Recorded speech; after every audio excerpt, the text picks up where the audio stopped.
Government has launched a national physical plan for the first time since independence.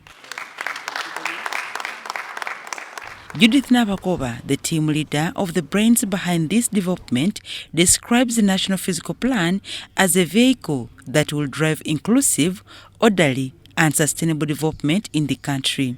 Because it guides us. We will know that at time A, we shall need a school here, we shall need a health center here, we shall need a road. And we are going to use the planners within the respective local governments to begin planning for their areas. The first Deputy Prime Minister, Rebecca Kadaga, who represented the Vice President at the launch, missed no words, explaining how timely the National Physical Plan is, especially as regards to the need to protect and conserve the country's natural resources.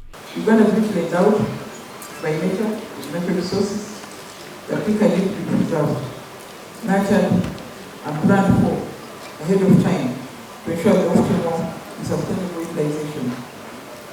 These resources include the population and land, which are critical for development of our country. As you are clearly aware, Uganda's population rate is currently estimated at 3.3% per year, one of the world's fastest.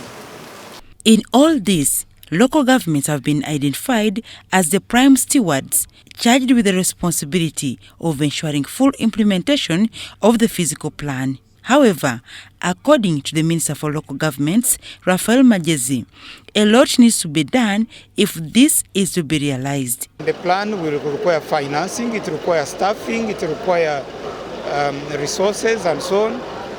Local governments are not adequately funded. When you look at the facilitation, emoluments of councillors, who are the ones to monitor and supervise and oversee implementation, it is really paltry, it's very little. It should be noted that even as local governments oversee revenue collection in their jurisdictions, it is the responsibility of the central government to determine how much of these funds is sent back to respective local governments. Citing this as a lacuna in decentralization, the Line Ministry is proposing a review of this arrangement if local governments are to reap from their sweat. The little local revenue they collect comes to the center first, stays here for some wonderful months, then is sent back to them, sometimes in bits and pieces.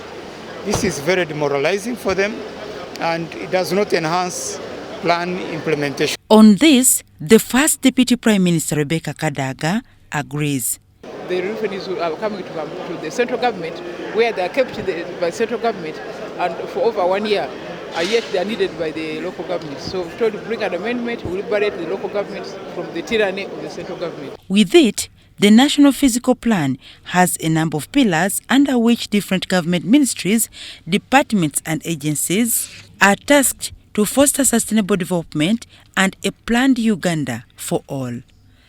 Dorcas Kimono, UBC News.